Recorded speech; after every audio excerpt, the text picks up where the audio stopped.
Dr. M.P. Narayanan, Dr. Ravi Gupta, Dr. Jadhav, Professor Pillai, Professor Deepak Pental, other distinguished dignitaries.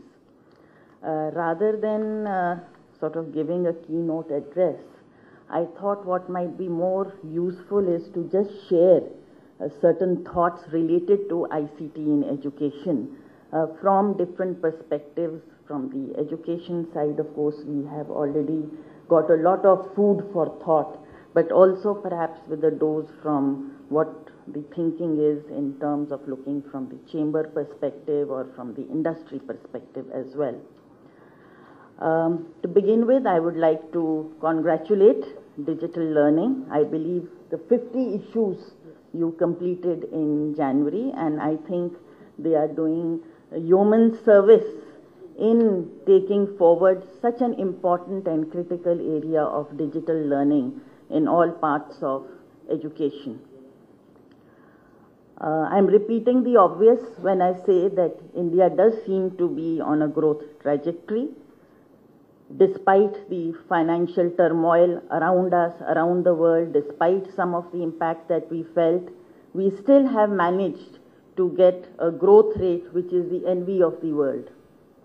But in order for this growth rate to be sustainable and in order to bridge the needs that the industry needs, after all, the most important issue which is challenging industry, if you were to ask them today that what is holding you back, is no longer capital, which it used to be many years ago, but is really lack of skilled manpower across the board, right from the top to the person on the shop floor level.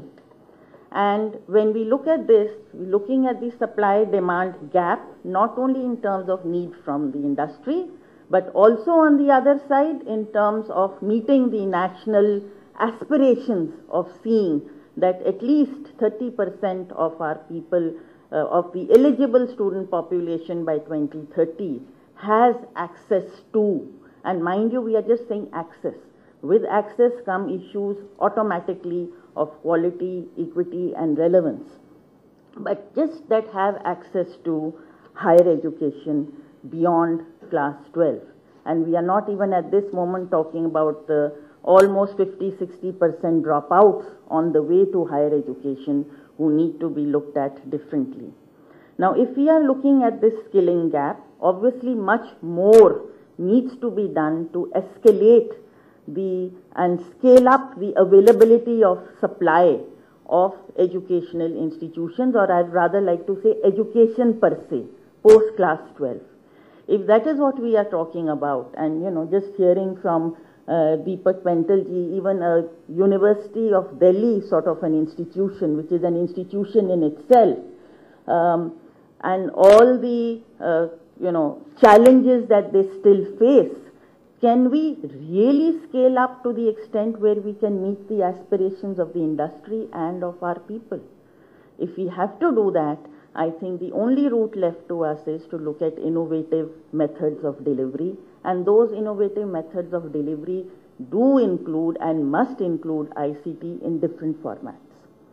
If that is what we are looking at, then I think the other thing to note is I strongly believe, just as we have been bemoaning the artificial boundaries that have been created between knowledge, rightly so, I'm very glad that, sir, you pointed out, this agriculture university being different, the technical universities being separate.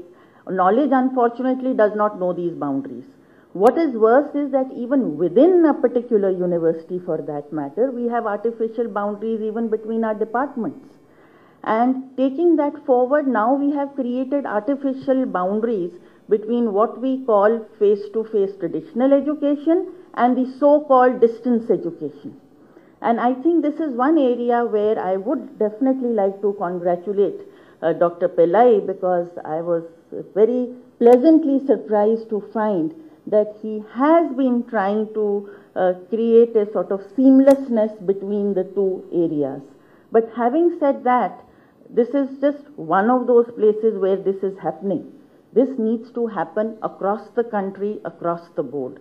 And we need to look at changes in the government policy, if it is required, to enable those of our universities who otherwise are doing a good job to be able to move into distance education in a constructive way. Unfortunately, in the recent past, distance education has acquired a not so happy connotation, perhaps because of the way it has been conceived and delivered. I mean, Pentalji has talked about the Kunjis, in the correspondence course. If that is not the way distance education obviously needs to be delivered. But the point is that this is where ICT can play an important role. And if we look at the challenges when we are looking at how ICT to be implemented in higher education, this would be one of the strongest challenges to be faced. And that is to create the necessary supportive infrastructure when we are talking about crossing distance and time in imparting education through the distance learning mode. And by supportive infrastructure, I mean the kind of content, the kind of delivery mechanism, the kind of evaluation mechanism that would ensure that the quality of the content through distance mode is equivalent to, or almost equivalent to, because nothing can totally replace face-to-face, but almost equivalent to the quality that is being imparted on face-to-face education. And I believe, again, to this audience, one does not have to elaborate on that, but ICT can more than enable us to do that. Along with this supportive infrastructure environment, obviously, would be the issue of content. And the issue of content is important at both levels, whether we are talking about education to be imparted purely through the distance mode or purely even at the classroom level, and ICT being used as an aid. If I can take a step backward, I said there's an artificial barrier between distance education and face-to-face so-called traditional education, for the simple reason that distance education is not something just happening by correspondence course. There are so many modes in which distance and traditional education actually get integrated together, if you will. And you can have a situation where you have face-to-face classroom, maybe you are beaming in lecture by a professor sitting in MIT and using that to further teach the subjects that you are planning to do. Maybe that it is purely being used online, nobody is going to any campus and you're just working on an interactive mode and having a distance education, and also connected to perhaps other participants in the same program, so there is a virtual classroom creation. I mean, we are aware of all these things. The reason I am illustrating this only is to say that not only ICT, but the mode of imparting of education in itself, even in the traditional methodology, has changed where virtual elements come into it. And it is being supported today in the best of classrooms by recorded lectures which are available online to students. Sometimes if you miss a lecture, you can take it at home.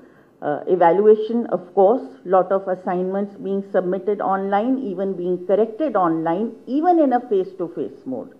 So when we are talking about use of ICT in